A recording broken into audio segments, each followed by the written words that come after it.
vous y attend. On est ensemble jusqu'à 1h. Le match sera à vivre façon la chaîne L'équipe dans la grande soirée. Le président par intérim, Fred Piquion. On vous explique pourquoi dans quelques instants. Ludo Bragnac, Dave Apadou, Timothée Mémon, Jérôme Alonso, Romain Aran pour toutes les infos, toutes les images. Ça dépend. On va aller voir Giovanni.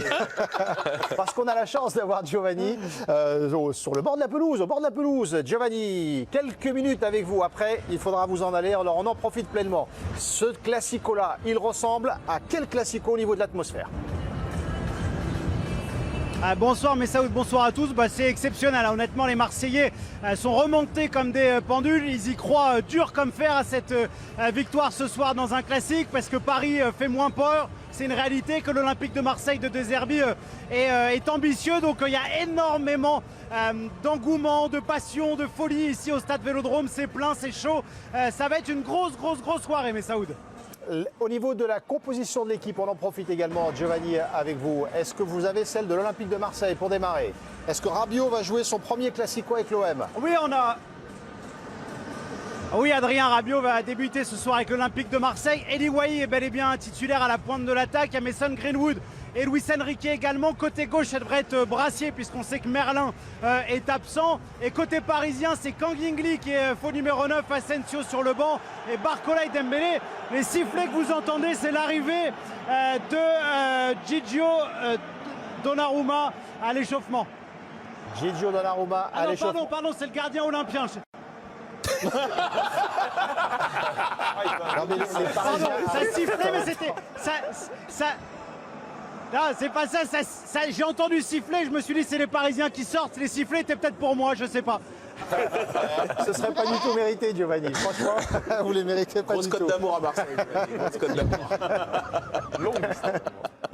On profite, vous nous dites quand vous devez partir, Giovanni, mais sur ce que vous ressentez, le côté exceptionnel de cette soirée, en allant au stade, depuis que vous êtes au Vélodrome, à quoi vous le ressentez, Giovanni?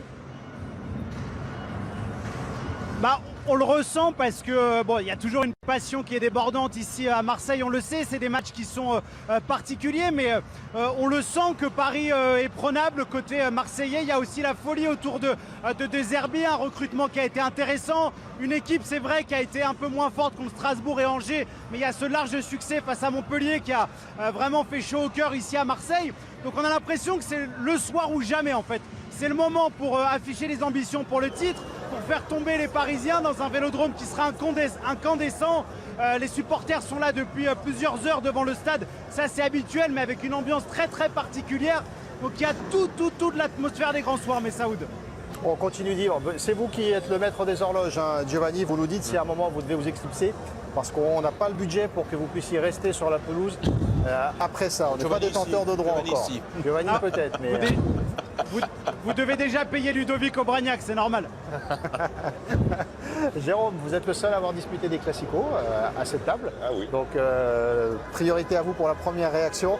Le côté exceptionnel de la soirée, est-ce que vous le sentez, vous, Jérôme, le côté que c'est un vrai choc, celui-ci, avec les écarts, on le dit, qui sont un petit peu réduits entre les deux équipes cette année. D'autant plus que là, j'arrive du sud à l'instant, et que même jusqu'à Nice, la longue de choc, elle se ressent juste dans le 0-6. Parce qu'effectivement, tout le sud de la France, par extension, attend ce match. On est au-delà de la ville de Marseille. Il y a beaucoup de supporters olympiens partout dans le PACA. Et je peux vous garantir que depuis une semaine maintenant, les gens parlent que de ça. Que de ça. Donc oui, on le sent dans toute la France et dans tout le sud de la France. Ouais. Dave, le professeur, vous en avez commenté, vous en avez vécu des soirées de classico. Est-ce que celle-ci a un caractère un petit peu particulier pour vous? Ouais, après il y en a eu quelques-uns aussi qui étaient. Je reviens pas évidemment dans les années 90, qui était vraiment le sommet. Je parle en termes d'atmosphère, hein, sur le terrain, c'était un peu autre chose. Mais il y a 2-3 ans, c'était quand avec Tudor aussi, je me souviens qu'il y avait eu aussi une grosse effervescence. Bielsa. Voilà, avec Bielsa l'année 2015, c'était aussi assez exceptionnel. Là, il y a aussi l'idée en ce moment, qui va être vérifiée ou pas, que Paris est un tout petit peu moins intouchable pour l'OM. Paris, s'ils sortent bien à chaque fois le grand soir, c'est à chaque fois contre Marseille. Et là, il y a un peu l'idée que, en ce moment ou cette saison, peut-être Paris est un peu moins extraterrestre, que Marseille est porté par un souffle. Voilà, on va voir, mais c'est génial de au moins au moins de pouvoir rêver à ça avant le match. Parce qu'il y a eu par contre des années, parce qu'on en a commenté ensemble, mais Saoud, on en a fait des grandes soirées, où tu avais l'impression que même avant le match, ils avaient un peu abdiqué déjà un petit peu les Marseillais. Ils se disaient peut-être que... Mais ils y croyaient pas vraiment. Là, cette année, ils y croient fort et franchement, moi, ça me fait plaisir. Le président par intérim Fred Piquion. Je dis juste par intérim Fred parce que Jo Miko sera avec nous tout à l'heure pour la deuxième Mais est-ce partie. que financièrement, il y a un arrangement entre les deux? Ils partagent la C'est pile. déjà comment ils sont arrangés. Et on remercie Fred qui sera dans la grande soirée également. Pas d'arrangement, pas d'arrangement, pas d'arrangement. C'était Basile ça. Pourtant, Joe, c'est un passeur. Pas là-dessus. Fred, vous avez vécu des derbys évidemment, Saint-Etienne-Lyon et Lyon-Saint-Etienne. Le sentiment quand on vit ces soirées-là, à quel moment on bascule dans un autre monde quand on est joueur pour des soirées si spéciales? Au moment du coup de sifflet, Ouais. je pense vraiment. Avant, on arrive à rester un peu imperméable à... C'est difficile parce que pendant toute la semaine et même quelques mois avant, le premier jour d'entraînement, on a cette case qui est cochée du match et donc forcément, plus ça arrive et plus le stress monte et plus l'effervescence monte aussi. Mais vraiment, on essaye vraiment d'être hermétique à tout ça et de faire le meilleur match possible. Des fois ça marche bien, des fois pas du tout. C'est dur de ne pas le jouer avant quand il y a tout l'environnement qui n'arrête pas de parler, qui n'arrête pas de... Enfin, je veux dire, C'est très compliqué de pas le jouer avant, ça c'est sûr. D'ailleurs, souvent, quand tu les rates, c'est que tu l'as joué avant. Ouais. Ou pas avant. Et ça m'est arrivé. À tous. Ouais, mais normal. Côté Lyon, côté Saint-Etienne. Côté Lyon, côté Lyon. Ouais. Oui, parce qu'à Saint-Etienne, ça marchait bien. Ton premier- C'est pour ça que vous êtes allé à Lyon d'ailleurs. C'est vrai. C'est ça, hein. Pardon? Ton premier avec Lyon contre Saint-Etienne. Ouais, le match retour. Ouais, voilà. Mais à Gerland, ouais. C'était compliqué. Ce soir, c'est un OM PSG avec donc la compo. On va afficher celle de l'Olympique de Marseille, mais Ludo, tout à l'heure, il a réagi à celle du Paris Saint-Germain au niveau des choix offensifs de Luis qui te Enrique. déplaît. Tu peux nous refaire le geste? ça, c'est pas montrable. Voilà. Ça, c'était au moment où on nous a annoncé les choix offensifs du Paris Saint-Germain avec donc Kang on a Kang In Lee. In Lee qui est là. Mais elle n'est pas bonne celle-là. On va la changer parce que c'est Kang In Lee qui est titulaire, comme nous l'a dit tout à l'heure Giovanni. La présence de Rabiot, est-ce que c'est l'événement aussi de ce Classico pour vous, Ludo? C'est un événement parmi d'autres, mais ce n'est pas l'événement principal pour moi. L'événement principal, c'est que l'espoir renaît quelque part du côté de l'Olympique de Marseille. On en a parlé, Jérôme en parle, et il y a un parfum même ici. Je veux dire, on s'est tous mis un peu en branle-bas de combat, on s'est mis sur notre 31, on sent qu'il y a comme un parfum dont on peut le sentir. Sur le presse. Ouais, mais lui, il était sur le match de Nantes apparemment. Donc, il y a un parfum dont on peut presque sentir les effluves jusqu'ici. Donc c'est ça pour moi qui est l'événement de la soirée, c'est que Marseille il croit encore. Il croit encore depuis des années. Et puis le contexte du match, c'est-à-dire que ça doit être une des premières fois où il n'y en a pas eu beaucoup sur un classique où Marseille est talonne. Le Paris Saint-Germain en termes de points. l'OM il reviendrait à hauteur en cas de Mais victoire. Dave l'a un peu abordé. Parfois, il y avait des classicos, on était là tous ensemble et on cherchait un peu une raison. Il y avait 10 points d'écart. On se disait, Ouais. allez, on ne sait pas sur un match. Un peu artificiellement. Et ce soir, je trouve que ce qui change un peu, c'est que objectivement, qu'on soit pour Paris ou pour Marseille, objectivement, il y a des raisons d'espérer pour Marseille et des raisons de craindre ce match pour Paris. Vraiment. Et on n'a pas d'instrument de mesure, mais je suis persuadé que là, ce soir, encore plus que d'habitude sur ces dernières années, on renoue avec un truc que les gens font toujours quand il y a un Marseille-Paris ou un Paris-Marseille, ils font le match chez eux ensemble, avec leurs potes, etc. C'est-à-dire que moi, je suis persuadé que ce soir, c'est un classique un peu particulier où tu renoues avec ce grand truc que tout le monde faisait à peu près partout en France, c'est-à-dire c'est une soirée spéciale, c'est Paris-Marseille, Marseille-Paris. J'essaye surtout d'aller chez ceux qui ont l'abonnement. Oui. Voilà, là, ça va être peut-être ça. Mais là, je pense qu'il y a des gens, ils vont avoir 40 mecs dans leur salon, on va pas Et comprendre. sinon, il y a la grande soirée. Le match sur la chaîne. C'est aussi bien. Ça marche aussi comme ça. Bien sûr. Timothée, est-ce que vous aussi, vous ressentez cette atmosphère spéciale ce soir? Il y a des raisons objectives de croire. Il y a que 3 points d'écart entre l'OM et le Ouais, PSG. les raisons objectives, elles ont été dites. C'est que pour la première fois depuis très longtemps, on a vraiment l'impression que les deux équipes arrivent peut-être pas sur un pied d'égalité, mais en tout cas pas loin, que l'outsider est quand même beaucoup moins loin du favori que ça a été le cas ces dernières années, tout simplement parce que ces dernières années, l'OM avait parfois des joueurs du calibre d'Alexis Sanchez ou d'Aubameyang, mais cette année il y a Holberg, il y a Greenwood, il y a Rabiot. De l'autre côté, il y avait toujours des monstres, là il n'y en a plus. Donc forcément, ça nivelle un petit peu, on va dire, le niveau des deux équipes. Les petits monstres. Il y a des petits monstres. Il y a des monstres un peu. Il n'y a plus Neymar, il n'y a plus Messi, il n'y a plus monstres Mbappé. Et je pense que Pour ceux qui connaissent. les Marseillais versent probablement dans l'euphorie et quand on est amoureux d'un club comme ils sont amoureux de l'OM, même si la raison vous dit de ne pas y croire comme ça a pu aller les dernières années, quand arrivent les dernières heures, t'y crois. Je ne sais pas pourquoi, il y a quelque chose de pas logique qui fait que t'y crois. Bah, cette fois-ci, je pense que cette sensation est encore un peu plus forte. Personne me dit que Rabiot, c'est quand même l'attraction de. Moi, je crois que Ça aurait été l'attraction au parc. Et c'est ça, pour moi, ce sera l'attraction au ce sera parc. l'attraction au retour, moi, à mon avis. Enfin, oui, c'est ça, au match au Là, il y a parc. trop d'enjeux, il y a trop de choses. Il y a les deux coachs qui sont un peu les deux stars finalement. Il y a Rabiot, évidemment, pour venir sublimer tout ça au niveau de nos émotions et de ce qui va se passer au stade. De ses émotions à lui, Et de ouais, ses- aussi. exactement, des scènes aussi, mais il y a l'enjeu sportif. Il y a beaucoup trop de choses pour que Rabiot soit le seul instrument de mesure qui nous intéressait ce soir. Il en est un, évidemment, mais c'est loin Mais d'être- dans l'autre sens, ça aurait pu être compliqué. Après, Rabiot a de l'expérience, il est solide, type joue au final de Coupe du Monde, tu le bouges pas comme ça. Mais tu sens qu'à chaque fois, les retours directement dans ton ancien stade, je me souviens à Katem Ben Arfa quand il était passé à Marseille, premier match à Gerland. Oh, quel enfer il avait vécu. En plus, il s'était fait recevoir par Kritz et compagnie. Puis au reste, Mais on même lui, tu sentais qu'il jouait avec la boule au Valbuena ventre, à Marseille etc. aussi, hein. Valbuena à Marseille. Ouais, c'était quelque chose exactement. Voilà, là, je pense que pour Rabiot, c'est un peu avantageux que ça se passe Bah dans oui, ce sens-là. complètement. Ça, la compo de l'Olympique de Marseille avec donc Rabiot qui est bien là. Du côté du Paris Saint-Germain, Giovanni nous le disait tout à l'heure. Voyons les choix offensifs de Luis Enrique qui veut prendre la main. Ludo, parce qu'il était atterré que Kangin. On parle de retour comme ça, glorieux, il évoque même pas mon retour à Lille. Ça me déçoit un peu. Parce que toi, tu Ça me déçoit un maîtrisais, peu. parce que tu Ça avais me maîtrisé. déçoit un peu T'avais maîtrisé. Ça me déçoit de Dev, qui est censé être le professeur. qui Bordeaux-Lille, connaissait. c'est un maîtrises, peu moins piquant qu'au MPSG. Bon, un tout petit peu moins. Léger. Pardon aux supporters bordelais et lillois d'ailleurs. L'animation offensive du PSG, Ludo. Oui. Prenez la main là-dessus. Non, j'ai un vrai problème avec ça et ça a déjà été testé. Moi, j'attendais la ligne d'attaque parce que dans les grands matchs, je veux voir les grands joueurs et je veux voir les équipes, les meilleurs joueurs à leur meilleur poste.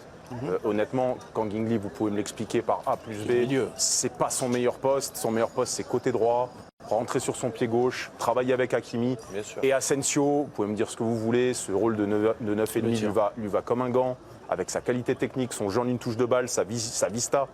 Et je ne comprends pas qu'Asensio, alors, on m'a expliqué sur le dernier match qu'il était un peu fragile, il fallait faire attention, il ne pouvait pas enchaîner. Bon, bah là, il a été mis au repos, il aurait été presque logique qu'il enchaîne. Ouais. Mais comme si Luis Enrique voulait encore une fois nous prouver que ses idées sont les bonnes et qu'il mourra avec. Ou alors, on ne sait pas tout. Quoi qu'il arrive. On va demander à Giovanni. Asensio est pas Mais- bonne. On va demander à On ne peut pas Giovanni. dire que ça a été une grande réussite quand Gimli en poste de numéro 9. Ouais. Giovanni qui suit le PSG en Ligue des Champions notamment, au minimum. Giovanni, qu'est-ce que vous avez à répondre à Ludo? Et pour une fois, il a vu juste, mon cher Ludo, autant sur la compo face au PSV Eindhoven, on nous avait invoqué une forme de gestion. Là, Marco Asensio, il n'y a pas de contre-indication sur le plan athlétique. On ne peut pas franchement dire que la prestation de Kang In Lee au Parc des Princes face au PSV fut bonne. Donc là, c'est vraie interrogation. Il mourra avec ses idées, Luis Enrique, mais c'est un peu dommage parce qu'Asensio en faux neuf, honnêtement, il est très souvent excellent. Il a raté très peu de matchs et c'est incompréhensible ce choix. Alors, incompréhensible ou il est quand même pas fou, Luis Enrique? Est-ce qu'il n'y a pas des choses à aller chercher dans le reste de la Quand on lui compo? pose la question, il nous renvoie dans nos 22, donc c'est un petit peu compliqué d'avoir des Je réponses. suis persuadé que Mais qu'est-ce qu'il peut expliquer Ludo, dans le reste de la compo? Ludo aborde une chose Il qu'on veut n'ose prouver- pas souvent il va nous- aborder. il veut nous prouver Je pense qu'il a que Luis Enrique a un orgueil et un ego surdimensionné, mais vraiment à un niveau tel que je pense qu'il a envie qu'on dise de lui. T'as vu ce qu'il a fait? Oui, mais il y a bien Génial, quand même. quelque Alors, chose qui tu vois. motive le Alors, fait je suis qu'il fasse ce désolé, je choix-là. partage Ludo là-dessus. Je pense que il veut bluffer, il veut avoir l'idée que personne n'a eue. Non, mais là, moi, mais là, il peut plus bluffer là. Quand mais Guigny, alors- ça fait pratiquement 3 c'est- matchs de suite et à chaque fois qu'il joue, il joue devant. Donc Ouais, là, il n'y a ouais. plus de bluff. Non, pour moi, il y a un truc, il y a une vraie idée. Son idée, c'est que quand Guigny il redescende un petit peu dans le milieu, puisque c'est ce qu'il fait Vous tout le verrez, temps, j'ai et raison. qu'il n'y a Ouais, plus personne dans Sauf la qu'il surface de faudrait, réparation. que dans ce cas-là, toi qui as été numéro 9, tu sais que quand tu attires, il faut que quand même des mecs qui prennent la profondeur. Or, le seul qui prend, c'est Barcola. Donc si tu es un peu intelligent, tu décales un peu ta défense centrale côté Barcola, et dans l'anticipation des passes en profondeur, tu es tout le temps en avance. Parce que Dembélé, il demande toujours le ballon dans les pieds, jamais en profondeur. Mais là, de toute façon, on sait très bien comment le jeu va pencher sur la gauche de toute manière. Avec Nuno Mendes et Barcola, c'est là que ça va se jouer. Ah, contre le PSV, il a beaucoup Giovanni joué a à une droite, le toute jeu petite aussi, hein. précision, les amis, par rapport à votre Dembélé, discussion. contre le PSV, ça a beaucoup joué à droite aussi, hein, tu te rappelles? Aussi avec Dembélé, effectivement. Avec Giovanni, Hakimi, numéro 9. très rapidement, Giovanni. Ouais, par rapport à Kang In-lee, ce que le staff parisien me dit, c'est qu'ils sont très satisfaits du jeu sans ballon, de la capacité de Kang In-lee à presser, ce que fait moins Marco Asensio, voilà, et la capacité, je crois que c'est Fred, je ne sais pas si j'ai bien reconnu la voix, désolé si c'est pas Fred, c'est la capacité qu'a Kang In-lee à parfois venir en numéro 10 pour former un milieu en losange avec Vitinha, Zaire Emery et Joao Neves derrière, mais je ne pense pas qu'Asensio il soit incapable de le faire. Et par rapport à l'animation côté gauche, j'aimerais bien moi aussi voir un vrai couloir gauche avec Barcola et Nuno Mendes qui dédoublent, sauf que sous les ordres du génie Luis Enrique, Nuno Mendes il est troisième axial, axe gauche. Donc pour l'instant on ne les voit pas les débouler. J'ai l'impression que vous n'y croyez pas quand vous dites le génie Luis Enrique. Je ne sais pas pourquoi je vais dire. Il y avait du deuxième degré là-dedans. Il y avait une ironie là-dessous. Restez bien avec nous, soirée spéciale au MPG jusqu'à 1h. Et demain, dès 13h, soirée spéciale, Ballon d'Or. On a la chance d'avoir le Ballon d'Or sur le plateau. Il va nous accompagner tout au long de cette soirée. 68e édition demain, dès 13h jusqu'à 1h du matin pour connaître le 68e vainqueur. A tout de suite, courte pause et on retourne au Vélodrome pour l'avant-match de cette OMPG. Le Real Madrid a publié un communiqué officiel condamnant avec la plus grande fermeté tout comportement raciste, xénophobe ou violent dans le football et le sport en général. Avant de continuer, pensez à vous abonner pour ne rien rater de l'actualité du Real Madrid. Laissez vos avis en commentaire et partagez la vidéo avec vos amis pour qu'ils rejoignent la communauté des Madridistas. À la Madrid.